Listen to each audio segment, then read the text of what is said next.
recordings. Go ahead. Hi, everybody. Welcome.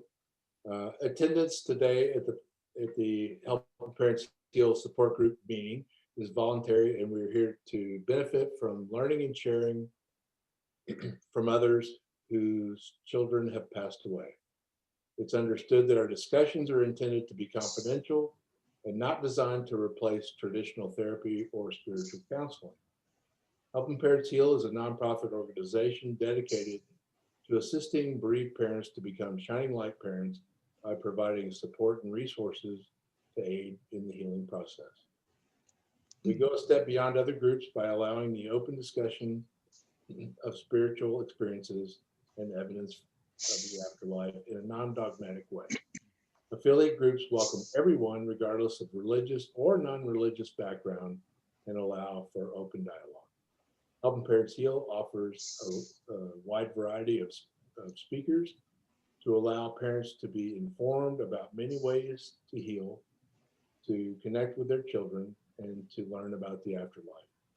The views expressed by our guests do not necessarily reflect those of Helping Parents Heal, and we ask that you take from their presentations whatever may benefit you personally. Thank you, Mike. That was wonderful. And so we're going to turn it over to Dawn to introduce Mark Pitstick. But before we do so, I just want you all to know that this is going to be an interactive kind of evening. So Mark will be taking questions. Make sure that you put your questions for him in the chat box, and Dawn will be fielding that. And in any case, we're very excited about getting started. So go ahead, Dawn. All right, thanks, Elizabeth. And thank you everyone for attending. I'm very excited about this because for those who don't know, Dr. Mark Pitstick is a board member of Helping Parents Heal and Eternia. He's written several books, including one that many of you may be familiar with, which is called Soul Proof: Compelling Evidence That You Are an Infinite Spiritual Being. And he's also created a film to accompany that as well. But what I'm really excited about with Mark being here today and hosting us is that he actually has over 47 years of experience in the mental health field, including training in hospitals, and he's got a master's in clinical psychology and a doctorate in chiropractic healthcare. So he has a very holistically oriented background. And he's also provided suicide prevention counseling and education to people. So it was his strong mental health background that really made me, well, that was the impetus for me asking him if he would consider hosting this topic, because I don't know about other affiliate leaders, but I know I get a lot of questions from my group members about differences in dealing between husbands and wives and partners. And there are different ways of grieving, and how can they be open and receptive and respectful of their partner's differing ways of grieving. So with that said, I'd like to turn it over to Mark. And please, Mark, anything I've left out that you think is relevant for everyone today in terms of your background, let us know. That will cover it. Actions speak louder than words. So let's dive in. Thank you, Dawn. First of all, welcome to all of you. I'm very sorry for what you've gone through with your child passing, but I'm very glad that you're part of Helping Parents Heal and at least get the vision that this can be a blessing to lots of people and yourselves, and make your child proud, that you can journey from being a, quote, primarily a bereaved parent to a shining light parent. If you haven't already, please see my article number 2 at soulproof.com that's entitled When a Child Changes Worlds. Lots of holistic understandings and resources there. Here's the agenda for tonight. I will give some introductory comments for about 20 minutes, and you don't have to take notes because this is being recorded and you'll be able to watch it later. It may take a couple times through to get it all. Then 3 couples will share some of their challenges, and then I will explore with them optimal solutions, ways of improvement. Then there'll be a few moments for people to ask any questions or make comments after each couple. Do that 3 times and then a wrap up. So yes, there are gender differences in how men and women grieve when a child passes and everything else, as you well know. In fact, there's an old joke about this. It can be told either way, uh, about a woman who found a magic lantern and rubbed it, and the genie said, "I will grant you one wish." And she said, "You know, I've always wanted to go to Hawaii, but I'm deathly afraid of flying and going in a boat. So I wonder if you could build a bridge for me from California to Hawaii so I could drive it." And the genie said, "Wow, that's a big project. Is there anything else you could wish?" And the woman said, "Yes, I'd like to really understand men." The genie said, "So how wide would you like that bridge to be?" Uh, so that gives you an idea. It's been said that men are from Mars and women are from Venus. Those are respectively the god of war and the goddess of love. So that's one clue right there why men and women are a little different at times. However, when a child changes worlds, it can seem like parents from different galaxies, not just different planets. My goal this evening is to help you begin the process, because it is a process of being in the same solar system, and to rediscover the love and connection that brought you together initially, when you birthed this lovely child, who, by the way, graduated. And that means they're an advanced soul. They finished their lessons quicker than the rest of us slow learners. So definitely something to be proud about. And I know some couples split, and it would be better, all things considered, oftentimes, if they could find a way to move forward, and that's certainly the goal here. So before I review some more typical masculine and feminine traits, a disclaimer.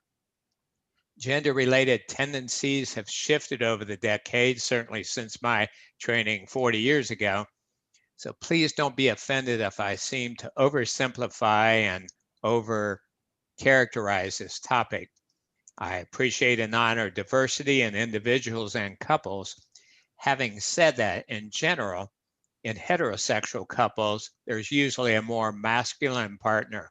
Now, often that's the man, but sometimes it's a woman, and perhaps you are like that as a couple, or you know someone who is. This is also true in my experience with gay and lesbian couples, and I don't have those sufficient experience working with bisexual, transgender, questioning intersex, or any of the other letters types of couples to remark on them. So just keep that in mind. I'm going to primarily talk about men and women, he and she, but just keep in mind that it can vary, and that's part of what keeps life interesting. We learn so much and tend to model what we saw in our grandparents and parents. So looking at the ages of you all, what you likely saw was from the men, more masculine tendencies, ambitious, protective, macho toughness. No, that didn't hurt. They have a knife sticking in their arm. It didn't hurt. It's just a flesh wound. Responsible, feeling like they have to be responsible for things, the strong, silent type, and keeping things inside. How many guys can relate to some of those adjectives? Feel like that's you? See your hands there? Sure. For women, tend to be more caring, nurturing, giving, sensitive, more communicative. They want to talk about things, more emotional. They have these emotional feelings, and they're expressive. They show those emotions. Sometimes guys don't know what to do with that. So it's really, Voltaire said, God is like a comedian playing to an audience that's too afraid to laugh. And I think one of the greatest comedies God pulled off was the difference in men and women. And just think how tricky it is to work together. The other one, side note, is that men's sexual peak is age 18 and women's is 38. I'm like, oh, he had to just have a blast figuring that one out. Yeah, let him deal with that. Anyway, so this explains the dynamics of how fathers and mothers often react. First of all, dads feel angry at themselves typically, and they feel like a failure because they didn't protect, they didn't save their child. And moms feel guilty, sad because they didn't catch subtle signs. So, man, he said something. He wasn't. I had a premonition. So those are two of the main ways that parents feel afterwards. Now, during times of stress, after the passing of a child, these dynamics can worsen and generalize. For example, even a more sensitive and expressive man may feel like he has to fight and be tough, again, relying on what he saw when he was young, grandpa and dad. Or a more assertive woman might feel like a helpless, powerless victim when she hasn't acted that way for some time. So that shift in emotions can add to the cumulative challenges and feeling out of control. In addition, women are usually more prone to hormonal related imbalance because of the menstrual cycle, pregnancies, and or menopausal demands on the reproductive system. Middle-aged men have a less severe called male climacteric, where they have some hormonal changes, but not nearly as dramatic as women oftentimes. Then the shock of a child's passing, a profound shock, as you all know, not only emotionally, spiritually, but physically, physiologically, can be the final straw then that triggers significant physical and, quote, mental symptoms, depression, anxiety, panic attacks, etc. Now, this shock especially affects the brain and the hormonal system, and that explains why a lot of people develop then symptoms for the first time. But most couples don't understand this, so they wonder why they're developing symptoms like, oh, great, am I falling apart now on top of everything else? They wonder if their spouse is going crazy and they feel helpless and hopeless to do anything about it. And then all that makes them feel even more overwhelmed. Now, naturally oriented, integrative, holistic healthcare practitioners usually have good tools for this, but more traditional doctors may not know anything to do but prescribe drugs, tell you to relax, to decrease symptoms. But that doesn't address the underlying causes and can often create negative side effects. So that can just add to it. So for more information about natural self-care and treatment approaches, see articles number 12, 26, and 38 at soulproof.com. Lots of resources, lots of information. Again, those are 12, 26, 38. All right. Next, there is this factor, the saying, you always hurt the one you love. Well, sometimes partners may feel safe in ventilating at each other, expressing anger, bitterness, guilt, etc. And that's good to an extent. It's a compliment that your partner feels comfortable doing that. However, if that becomes excessive day in and day out, that can choke the romance and joy out of a relationship. And then over time, couples can morph, devolve into becoming co-workers and co-grievers, but not, happy, loving couple. Next, adjusting to the new normal, as many parents put it, can involve keeping busy to escape the pain. That's a common coping mechanism. They're just going to keep so busy. And one of the downsides of that is good communication can suffer. By the way, I'm not criticizing keeping busy to cope or any other coping mechanism, especially if you're early on in your, quote, loss. First, the name of the game is survival, just getting through the day. However, it's important to have good communication. Anything that impairs that is not a good thing.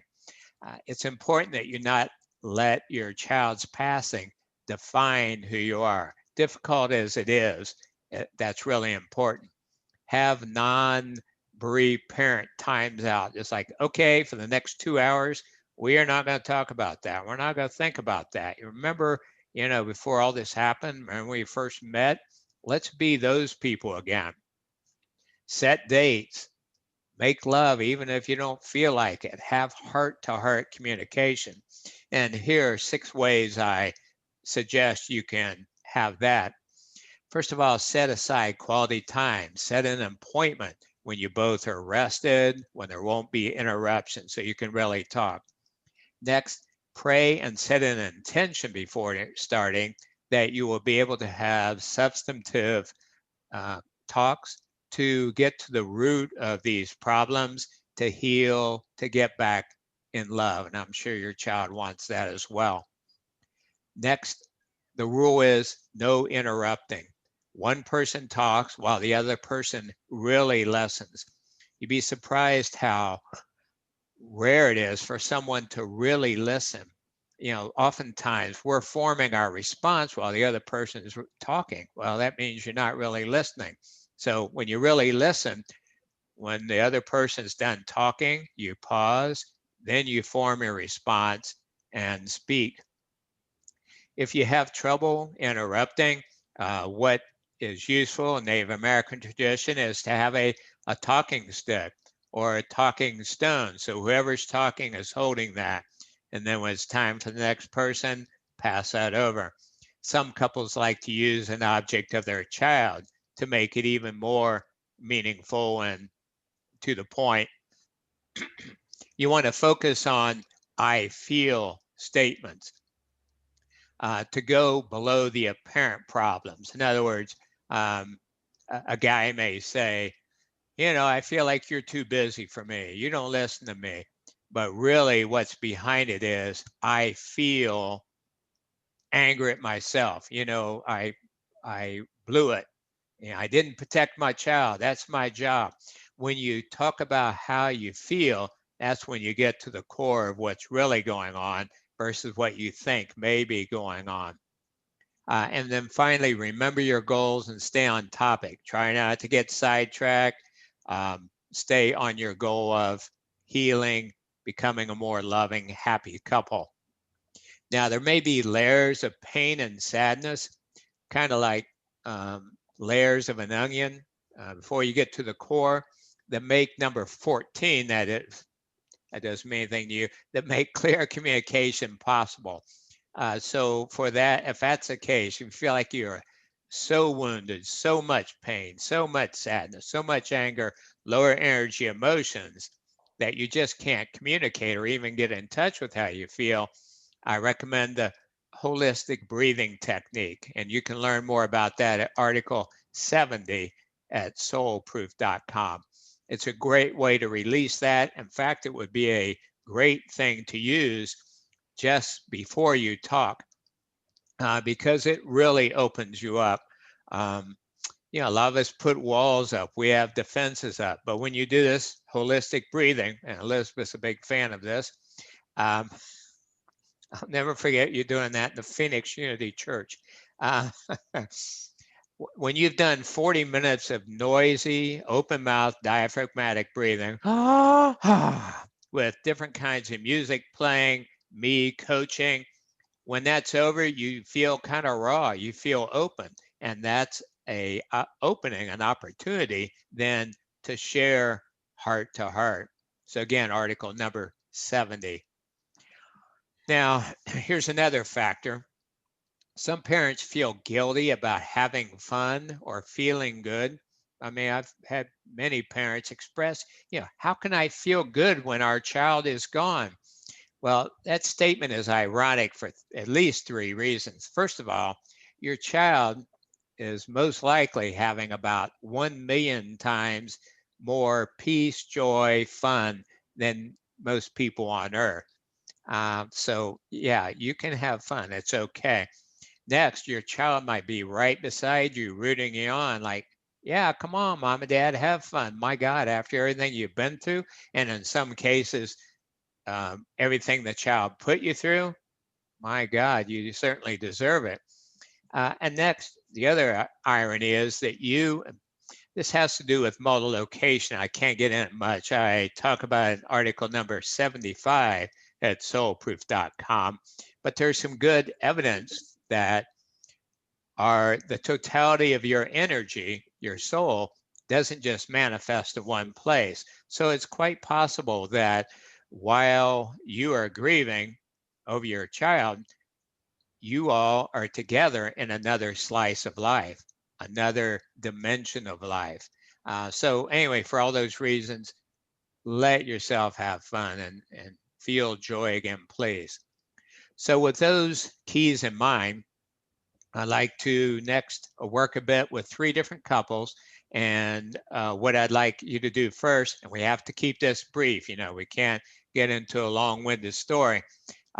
Briefly, tell the story, your child's name, when he or she graduated from Earth School, and what challenges you're encountering now. And as Mike read in the beginning, it is a understanding that this is confidential. In other words, let's say you know other family members are suffering about your child's passing, or you know other couples. You can share what occurred, but not who was sharing that. Important difference. So which one of the couples, I see your hand, would like to go first, please, and share that? Mike, yes. Hi, Mike, everybody. So this is Mike and Allison. We're in Katy, Texas, a suburb of West Houston. And our son Dylan passed at age 24 on November 28th, 2016 from a heroin overdose after his 3rd rehab and finally getting sober for 6 months. So that's the crux of it. That was 4 years ago, and you know, Allison and I have been together coming up on 33 years now. We're, you know, best friends and all that. But that being said, after Dylan passed, he was our only child, by the way. After he passed, I think one of our, I'll let you go next, but I think one of our big challenges was that that each of us thought the other should be on the same place of the grief timeline at the same time. And it just doesn't work that way, you know? So men like myself, I read about what I did, and after Dylan passed, I intellectualized my grief. And that has to do with just going and reading everything I can, and researching everything I can. And then, you know, obviously less emotional than Allison. So we thought we should each be on the same place of the timeline, and we just weren't, you know? And then once we recognized that, we started talking about it, opening communication with each other and checking in occasionally. And you know, it just made a huge difference, because otherwise we were just headed in different directions. And you know, now we're still together and loving each other, and we're okay, you know. So what do you think? Do you agree with that? That all sounded pretty good, didn't it? And I've accepted my lot in life, and this is what I live with. I know. But I'll honestly say that I was so distraught and tormented and taken back that I really couldn't talk. You know, the person who does a lot of talking and does a lot of demonstrating emotion, and I was just almost shut down. So I assume, you know, Mike witnessed that and probably saw me as a different person. I was still the same person, but I could hardly enunciate for even a few months. So it actually changed me for a period of time. I feel like the old me has come back, but for a short period of time, I changed as well. So I think that's a challenge too, because we really do change emotionally and mentally and physiologically after we have such a devastating loss. And even if you've been married forever and you kind of think you know what to expect from each other, then you don't, because you're kind of two different people for a brief period of time. Yeah, and you have to respect that. Yeah. Okay. Well, thank you, first of all, for sharing and leading the way. So 2 questions. First of all, Allison, how did you feel when Mike was intellectualizing and not being in touch with his emotions? How'd that make you feel? Honestly, I wasn't surprised, because in other challenges throughout our marriage, he's operated the same way, right? So it didn't surprise me. But at the same time, I was so shaken to the core that I really kind of just left him be. I couldn't deal with trying to help him and help myself. It was all I could do to get up every day, you know? So, but I saw things in him, you know, for instance, one of his initial emotions was anger. Like you said, that was it, anger. He was angry from the get-go, and I was just so sad and distraught. So, but I was so sad that I couldn't even deal with the anger. I just All Sure. the shut down. all the energy Allison had went to getting up in the morning, you know. Yeah, And functioning. what we call the first year, the whole first year was being in the fog. And you know, once we came out of the fog, then the second year, you know, we had to deal with we had to get a grip on the reality of what had actually happened. And it's amazing that it took a whole year to come out of that period, you know, and then go, wow, it really happened, you know? Yeah. Yep. Yeah. So Mike, my question to you is, how did you feel when you saw Leslie pretty much shutting down and really couldn't do much about it, right? Well, yeah, actually, that's a pretty good question. I knew where she was coming from, but I was frustrated with the fact that she wasn't coming along with me doing what I was doing and feeling what I was feeling. And that goes back to being on a different place in the grief timeline. And what I've come to realize is there are no rules to grief, period, you know? And once we acknowledged that with each other and we respected that of each other, then things got a whole lot easier. You know? Yeah. So I'm curious if you'd like to share, are you having any current challenges, ways you think you could improve even more? I'm thinking no. No. Go ahead. Sounds good to me. No. That's just how I am, right? Yeah. No, we're kind of back on the even keel, I think. Yeah. Honestly, we've done pretty good over the past 4 years, Yeah. fortunately. I think honestly, I think we've realigned, you know, and it's been 4 years, you know, so it's not a short period of time, but I think we've realigned, and I think we have the same sort of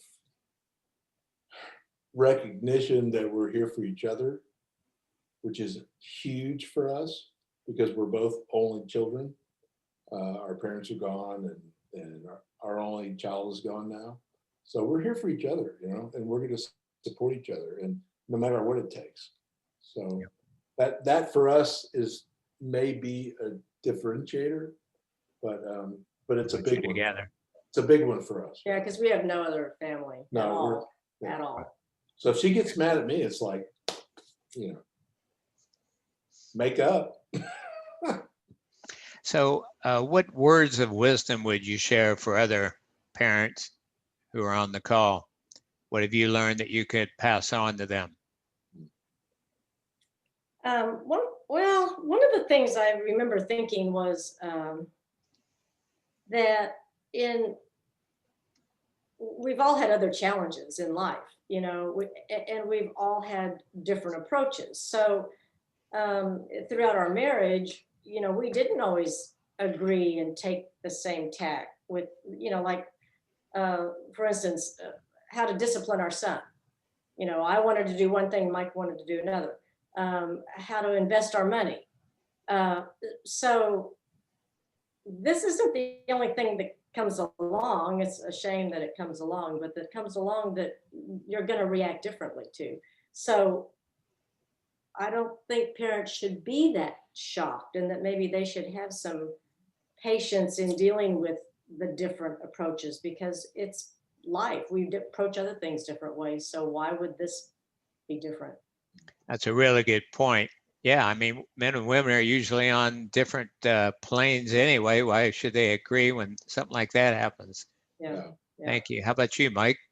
Yeah, you know, real quickly, I mean, what I would say is that don't sweat the small stuff. You know, it's all small stuff. And then especially now, because we've been through the worst there is, and, you know, nothing's going to be worse. So, you know, try to get your priorities straight and realize what's really important. I think the other thing is, you know, it's all about communication. When it comes to spouses and partners, it's all about communication. You have to sit down and you have to talk. If you don't talk, you're screwed. That's all there is to it. And Allison and I sit down and, you know, occasionally have a coffee in the morning, and we do what we call a check-in, and you know, how you doing? And but you got to be open. You got to be honest with it, you know. And the last thing I would say is that our kids are with us. You know, Dylan is with us. Dylan's with us tonight, and I, you know, I don't know, but what I can tell you is that our kids are with us. Our kids are okay. They're thriving on the other side.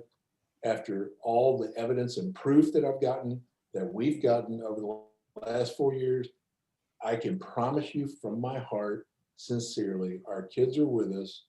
They're only a thought away, and they're thriving. They're happy, and they want the same for you. Beautiful. Thank you very much. Well, let's give them a round of applause, whether it's E or whatever. So thank you. Thank you. All right. Thank you. And who would like to share next, the next couple? Well, I guess we'll go. Oh, did Okay, she? Dave and Jenny. Thank Sure. you. So same thing, please. The introduction and what's challenging and what have you learned? Okay, as far as introduction is concerned, we've both of our sons have passed over to the other side. Ken passed by drowning in 96, almost 25 years ago. And Doug then 5 years later had an accidental death. So it's been a long time for us. I think one unique thing about us, well, not so unique these days, but we're a blended family. So Ken was not my biological son. And even though I met him at age 4, he was 8 when we got married. And we had a tough time for the first few years of our relationship. But fortunately, we made a peace with each other, Ken and I did, and we were good friends at the time of his passing. He was age 24 when he passed. But I didn't have that biological connection with Ken that Jenny did, so it was hard for me to relate to the intense pain that Jenny felt. And maybe I'll give Jenny a chance to chat. It's been fun. Yeah, for me, it was just so unbelievable, even though from the time Ken was born, I prayed protection around him. So I believe subconsciously, I knew something would happen. And 3 times I had a dream of exactly how he died. And I would wake up just screaming, no, this can't happen, That was before he passed. before he passed. And when he passed, it was just, I had such a close connection with him. Our son Doug was 12 years old at the time, going through puberty. So my sons were 12 years apart, and here I just checked out, basically. I just totally checked out.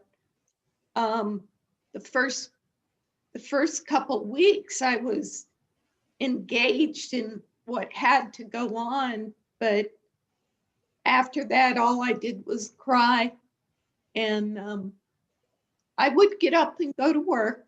I was quite surprised that I could do that. And I think, and I longed for Dave to make it better, but I wasn't accepting any of the ways that he was trying to make it better, because the depth was just, it was the bottom. And I couldn't understand what she was going through. Naturally, on some level I understood, but it wasn't the intense pain that she was feeling. And I frankly felt powerless, as for months and months, Jenny would cry herself to sleep, and there, I felt powerless. I couldn't comfort her, and wondered myself, how long is this going to go on? It was then trying to remain strong for the family and help nurture Doug, who, like Jenny said, he was a very a sensitive age at age 12. So it was a big challenge. Jenny was experiencing things in her grief that, while it's very common for grief, I couldn't understand. Like she mentioned that she was angry, and I couldn't understand the anger. Another thing that Jenny often said was that she couldn't believe it. And I still couldn't grasp that concept. It just seemed all too real to me. So of course I believed that what we were experiencing. Well, thank you for sharing that. And then when Doug passed 5 years later, oh my gosh, I mean, well, how did you react to that? And were there different challenges? Well, naturally, that I felt the intense pain for Doug's passing that Jenny had felt. So it was fortunate for me, because then she gave me the grace and the compassion and the understanding that she needed when she was feeling that, 5 years earlier. And I will say that we were fortunate to find some good grief counselors fairly early on, that we understood the different phases of grief, and that different people will experience those different phases at different times in their grief. So we learned to give each other the space to experience what they're feeling at that time, and just say, I understand you're feeling that, and be supportive in the best way that we could when they're going through that particular emotion. So it was helpful for me that Jenny, like I say, helped me to understand what I was going through. We learned certain things that, for instance, every parent struggles with the, I wish I could have done this, I should have done that, what if I did this differently? And we would catch ourselves going down that road, and we finally had to remind ourselves that's a dead-end road. There's no point in asking those questions. You just have to stop and give your mind something else to think about. Good. So you're saying that you would purposely remind each other when one of you slipped into that woulda, coulda, shoulda? Absolutely, yes. Yeah. Super. And Jenny, how about you then with Doug's passing? How was that different for you? Well, when Doug died, it's like we have no other children, so it was like my role of being a mother was, that's all I'd done for you know, Most of your by life. that time, I was 49 when Doug died, and I'd been a mother since I was 20. And so to me, that meant everything that I had lived for was gone. And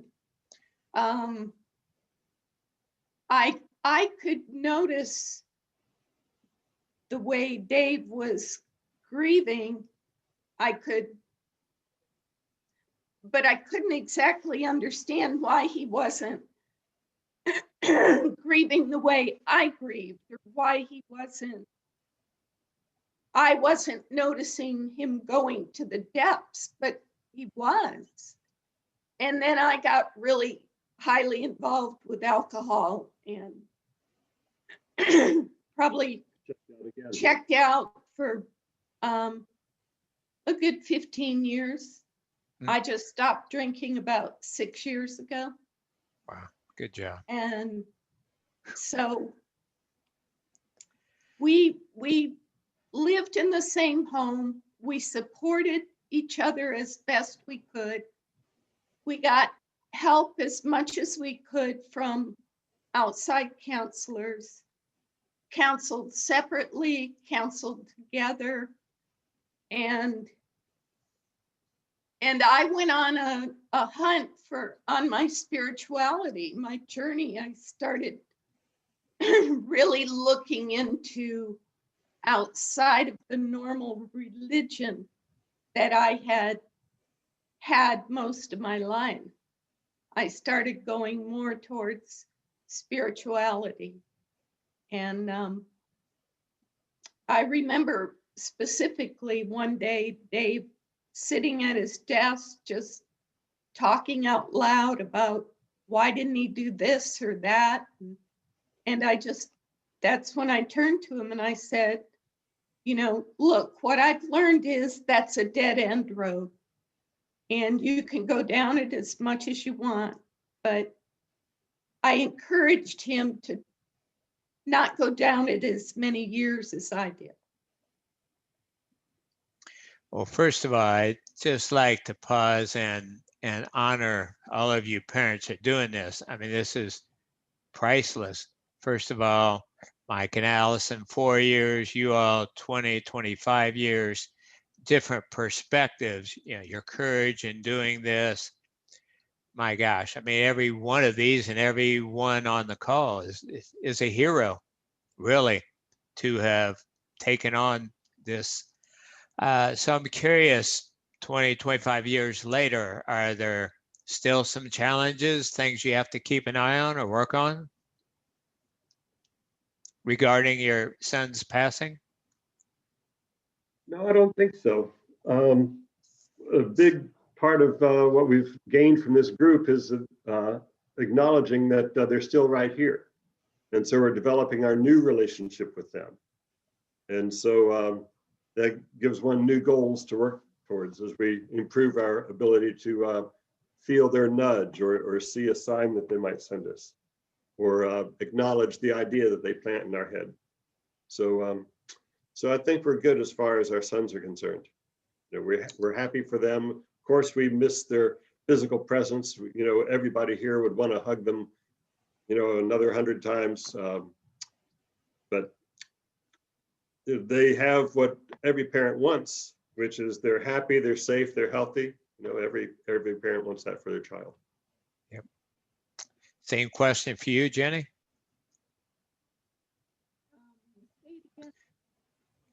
About any current challenges you perceive, anything you feel like you need to pay attention to regarding the boy's passing, and so you and Dave don't lapse into some problems from it?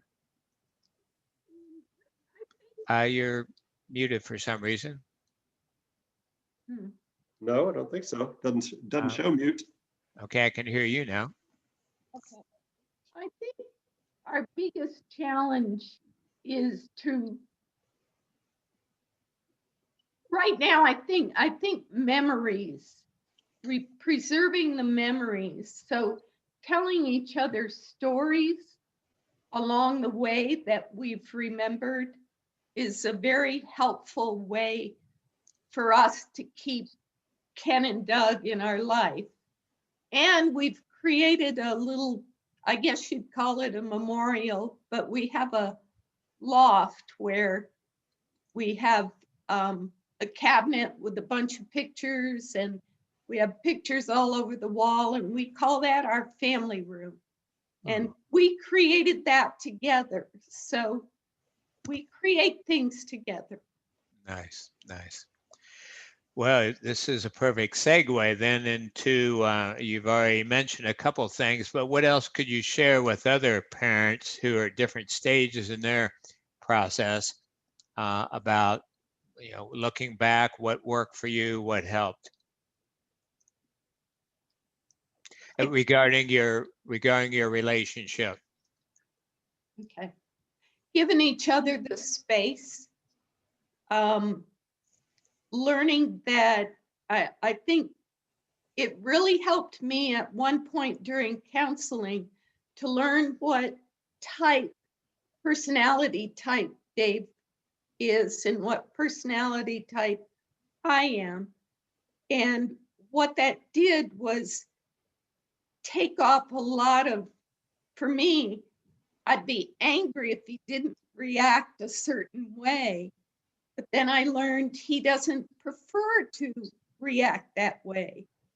And so once I learned that we're so different, then I was able to accept that we're going to grieve differently, that we're going to come out of different situations totally accepting. We both had to do a lot of accepting of each other's personality traits and just say, you know, that's the way it is. How can we work on changing that? Beautiful. Thank you. How about you, Dave? I agree. The space, I would go a little bit further to describe that, for instance, I mentioned that having a blended family presented some things that I didn't feel the same connection with Ken that Jenny did.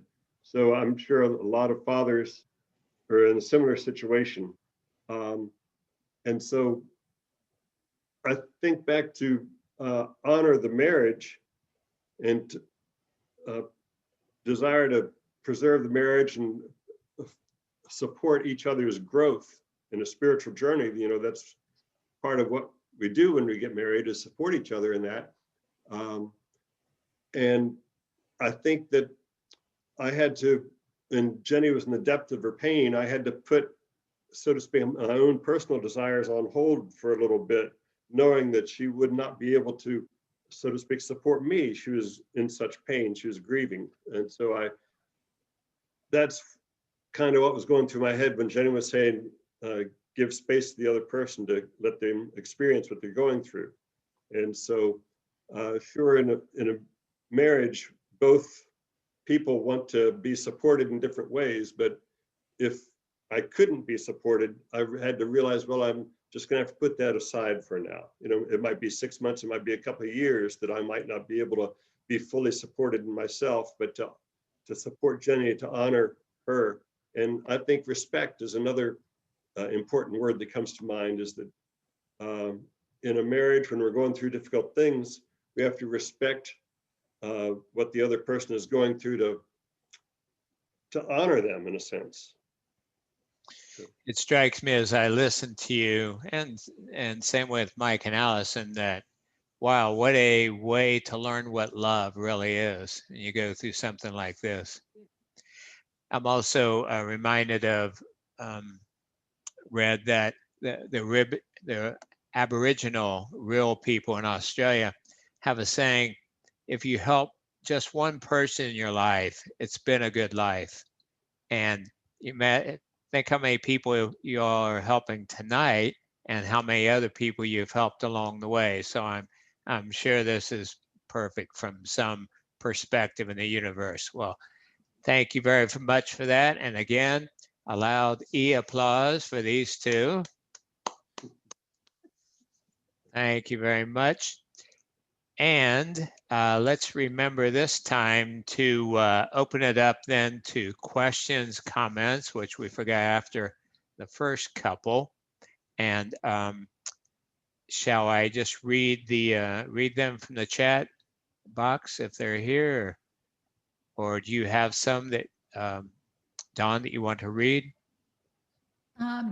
Actually, we have quite a few that aren't specifically questions, but just sincere thank yous and gratitude to Mike and Allison and Dave and Jenny for sharing with us. And as you said too, Mark, this sharing that they're doing is opening themselves up to us, is healing for all of us.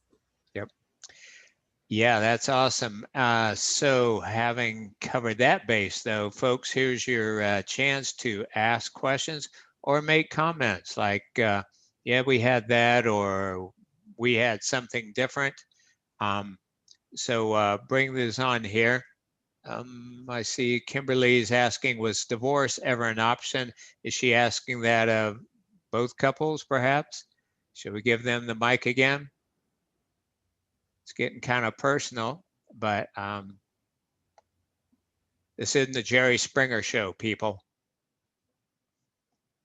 We have a limit to what we're going to cover. I don't know, either of you couples want to address that? Well, divorce came to my mind very often, Yeah, we definitely thought about it. but I think we were both so stubborn that it was like, well, then you do it. No, you do it. And Good, thank you. I sort of had the feeling that how could I expect to ever find another man who would understand if I didn't get out of bed one day? Right. We both understood that we know what we've gone through. And like Jenny says, nobody else is going to know the same thing. So that kept you together. Nobody else would have us. Basically, yeah. Okay. Mark, we have a question from Darcy asking, what about single parents who have lost their only child? How can they best cope? Yeah, well, we have an example of that. Well, two examples. Oh, well, one lost both sons. Yeah, it's can be tougher in a way, although not always. But as you've heard from these couples, gosh, you know, it's the two of them, especially with Mike and Allison not having siblings. So it's an opportunity to get closer together. You know, it's said that the words in both Chinese and Egyptian cultures for crisis also meant at the same time opportunity. So it depends on how you're looking at it. So I would say that's one of the biggest things. And then it also means you're going to have to expand your family. I don't know about you, but some of the closest people to me on the planet are not my blood relatives. And so it gives you, again, an opportunity, a chance to find your tribe, kindred spirits, people with whom you are more on the same wavelength. And hello, helping parents heal is a heck of a way to begin that. Some of the most amazing people I've met in my life, truly. Other questions or comments before we move to couple number 3? Michelle Johnston, she has said, how do males generally grieve differently to females? She just came in. I'm interested in how best to support my adult son. Yeah, unfortunately, you're gonna have to watch the video to get that one because there's a bit to it and we've already covered it. And I want to honor the time of everyone else, but we covered that thoroughly. And might one of you share with them how they can access the recording? I can do that.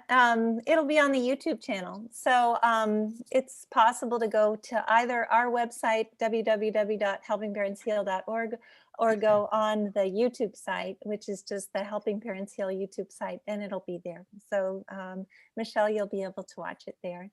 And let's move to TJ and Beth then. Mark, I do want to ask, one thing that Michelle mentioned was her adult son. So does anyone have any interest in discussing how to handle this with other children? Well, that's a whole nother topic, isn't it? Okay, we'll do that later. Yeah. So Beth and TJ, you're up.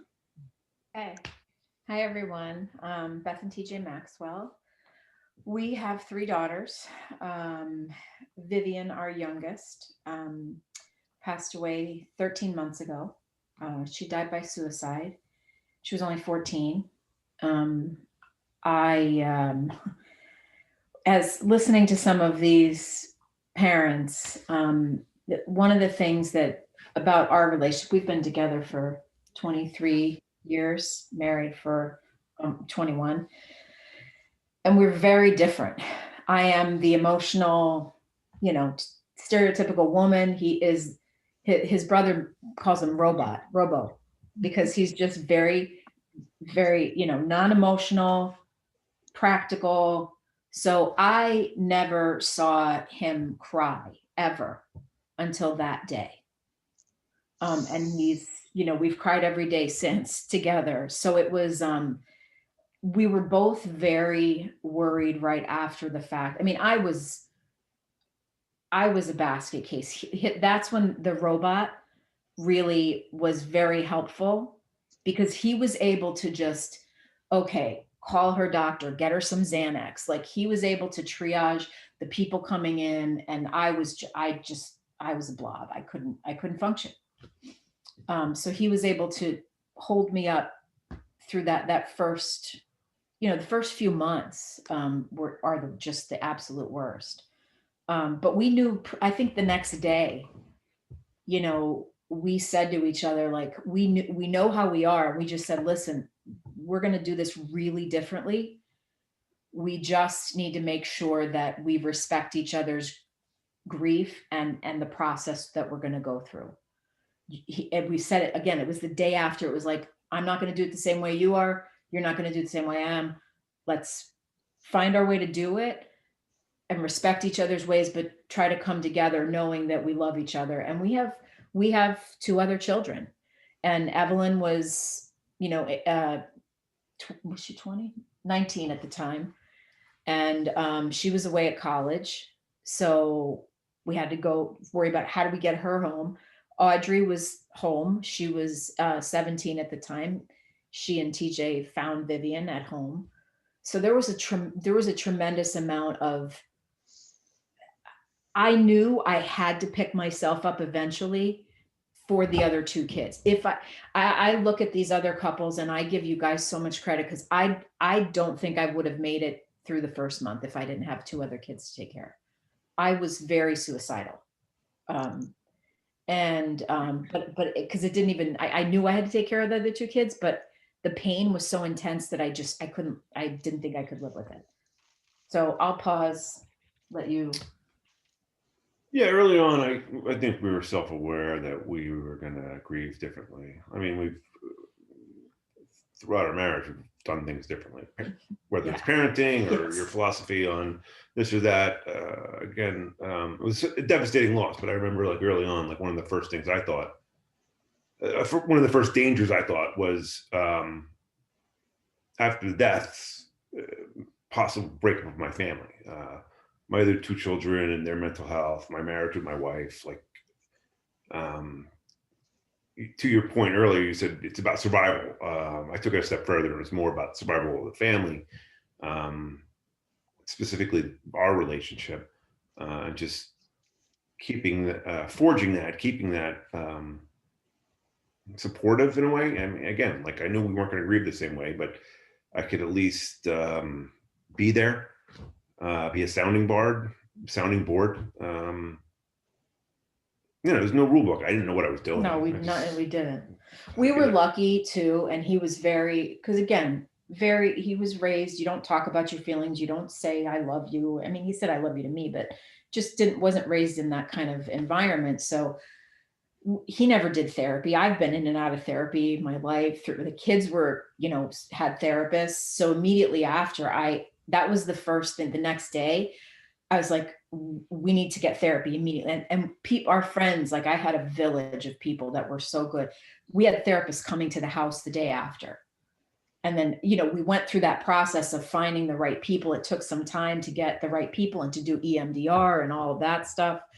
And he was very, very open to all that stuff where he had never been in the past. So it was survival of our family. He was just trying to keep us all together because he knew we had exploded. We had completely shattered. And, we had no idea how to pick up the pieces. Yeah. And I'm sorry, tell me again, it's been how long since she passed? 13 months. Okay, it's not very long. Wow.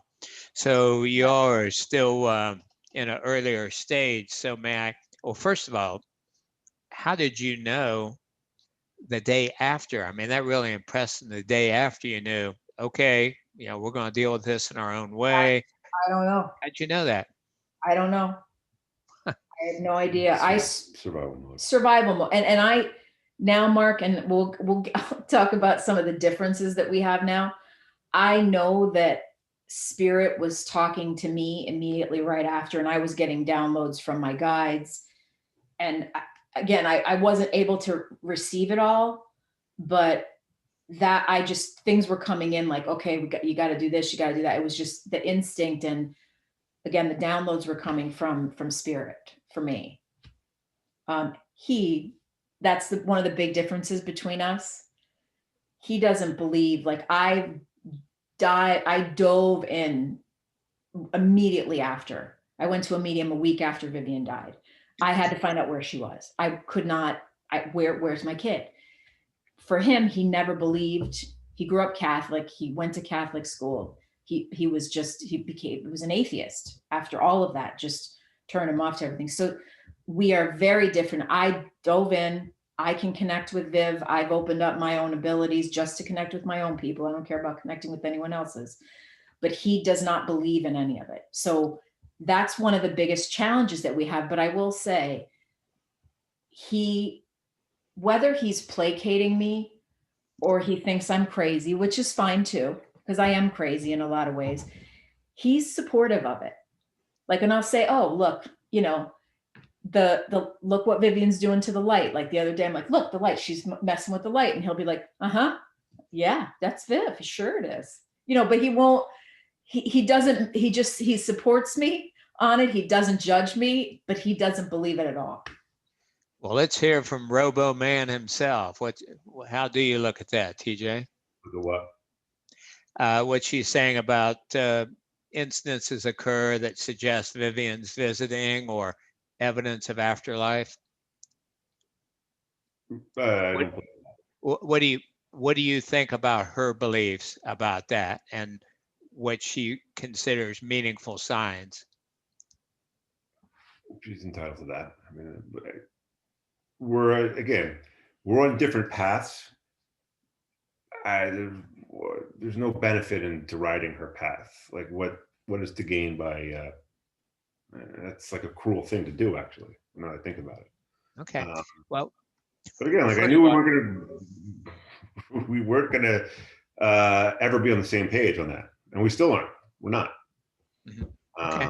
It requires a lot more patience, and that's what we got. We got patience and time. And it doesn't bother me. It did in the beginning, where I was like, why don't you believe she's talking to me? He can't accept it, and that's okay. My girls believe. They've been to mediums with me. She sends them signs. The three of us are very, very spiritual now, and but he's really good about, he never, he never rains on our parade. He just kind of smiles and doesn't say anything. And if we ask him something, he'll engage.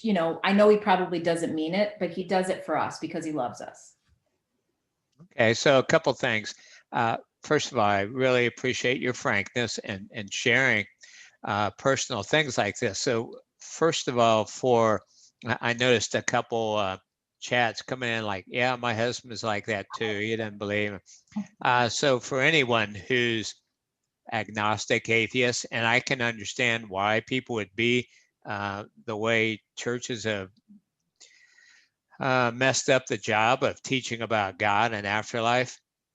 So if you want to see a bunch of evidence, scientific evidence is article number 1 at soulproof.com.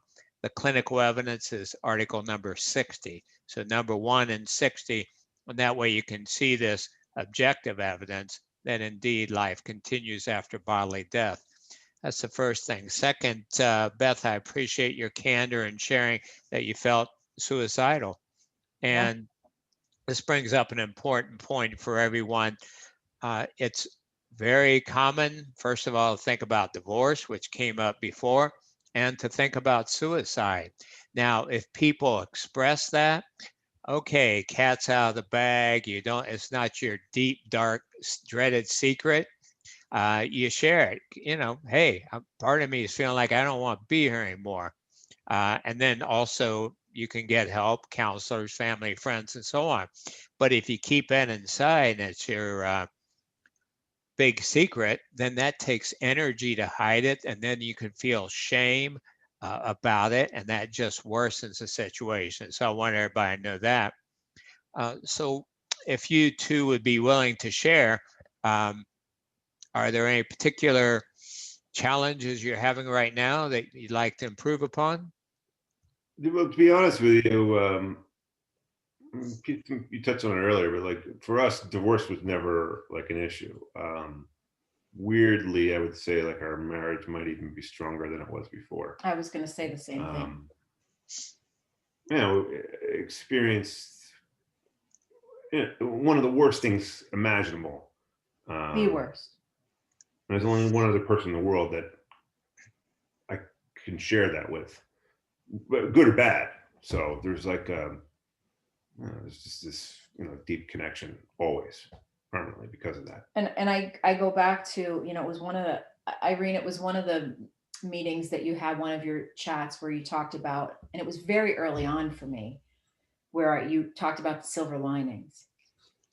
That's one of the silver linings is there's a lot. I never thought I would say that, but there's a lot we are stronger than ever. Our love for each other, for our kids, for our friends, for anything is stronger than ever because of what we've been through. So I think that, again, I believe soul plan. I believe all this was supposed to happen. I've done the past life regressions. I know why. I know where he falls into it. He doesn't believe it, but that's okay. I love him and he loves me. We have a beautiful family and we're gonna, just keep doing what we're supposed to be doing here. Beautiful. And finally, any tips you would like to share that haven't been discussed so far?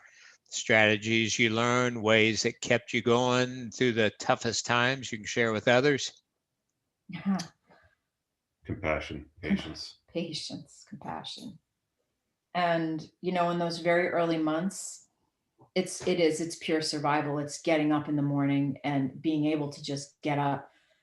It's he never left me alone because he was worried that I couldn't be left alone. I had a plan in my head. So it's making sure you have a village of people around you. If you don't have a village around you, find people in this group, because this group probably saved my life. Knowing that I connected with Elizabeth and Irene and all these other beautiful moms. And I say moms because it's mostly moms that I've connected with through this, that we've been through the meetings and everything together. I have such beautiful connections with these women that I just, whenever I have a bad day, again, this is a woman thing, right? I know I can call anyone or text any one of these women and I know I'm not alone and we're all fighting the same battle. So that's one of the great things about being a woman and being able to feel vulnerable enough to reach out to these other women. And I wish the men would do that. And, Mike, I think it's amazing what you do. I just, some men Some men You're are pointing him. Hello, he's right there. He can see you. No, just find the support system, and sometimes it may not be your friends and your family. It might be this group of people. Yeah. All right. Well, thank you again. I am just touched and honored, and thank you for sharing your lives like this. Wow. Big round of applause. Thank you very much. So let's go back to wrapping up questions. Final questions or comments? Well, this topic really seemed to resonate with a lot of people. But we do have one separate question asked by Amy Starkey Stanley at the beginning. And in her case, she's joining this meeting, Mark, because she's actually divorced, but she is looking for ways that she can deal with her ex-husband in terms of his having a different grieving style. So would you tell her that it's very much the same as what we're talking about with couples still together, or is there anything different you might mention? And to be clear, the ex-husband is the father of the child? Yes. Yeah. Yeah, very similar dynamics, because you always have that tie together, even if you're divorced. You have that shared experience. And then there's also the idea of, karma. It said that if you don't deal with something here now, you're going to have to deal with it another time and place. So why not deal with it here, wrap up loose ends, not carry dirty laundry on to the next stage of life? So yeah, I would say hopefully they can communicate, because as you've heard, that's a common theme that everyone has shared this evening. Okay, thank you. Anyone else? Well, I know you all usually break by now, so I'll honor people's time. I would just encourage you to watch this again. Think deeply about what you've heard from these masters, and they really are. What they've shared, take action steps, things that I talked about, things that they've talked about, and then see how things are. Give yourself 90 days to see how things have improved. Lots of free resources on my website, soulproof.com, 88 articles, free radio shows where I asked people like Wayne Dyer and Bernie Siegel and Brian Weiss and others, what do you say to people who had a child pass on?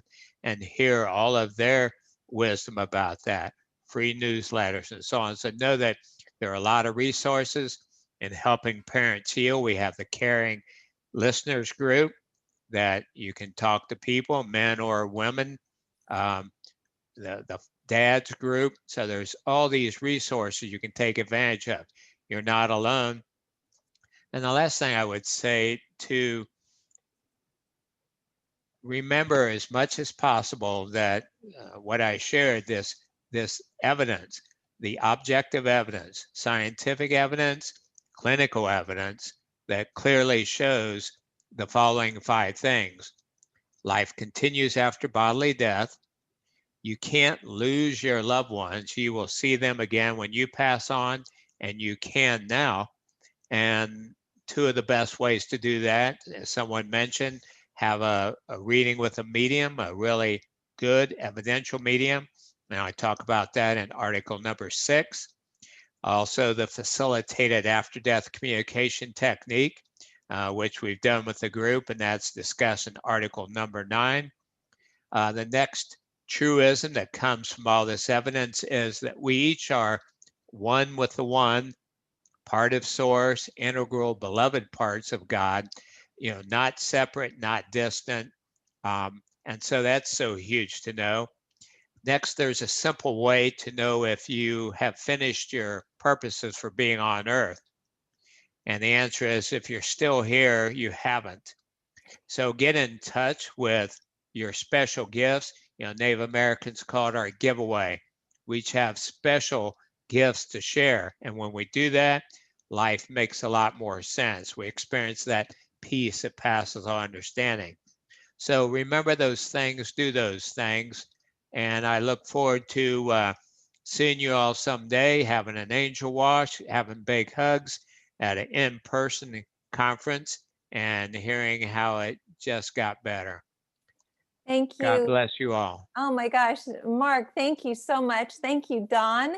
Thank you, Mike and Allison, as well as Dave and Jenny, as well as Beth and TJ. I want to just also make sure that everyone on here, I wrote it in the chat box, all the dads who are on here, if you'd like to join Mike's group, he meets every second Wednesday of the month. And so, oh no, every first Wednesday, first and third. Can you unmute yourself?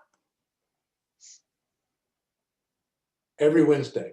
Every Wednesday. Oh my gosh, We've So- changed it to every week. that's amazing. That's And our average group now is up to 35 a week. That's fabulous. So if there are any dads on here who are wanting to meet some kindred souls, then please join Mike's group. And we always, first of all, I want to say too that the facilitated after death communication that Mark was talking about, he's done twice for our group. It's recorded, it's available on the YouTube channel. You can go through it. It's kind of a hypnosis, it's a guided meditation, and it's incredible. It's a way to get in touch with our kids if you guys would like to try that. But he also has spoken to our groups on many topics and done an angel wash at the conference, which was amazing that he was talking about. But we always allow everyone to unmute themselves and say thank you and goodbye. I am just so grateful to all of you for sharing your wisdom. Thank you, Mark, for being here. Thank you, Don, for moderating. And Thank you, Mark. Thanks, Mark. Yes, thank you. Thank Great you, reading. everyone. Thank you, Thank Mark. you. Wonderful evening. Thank you so much. Lovely. Good night, Thank you so much. everybody. Thank you. Thank you. Bye, everyone. Thank you. Bye, thank you.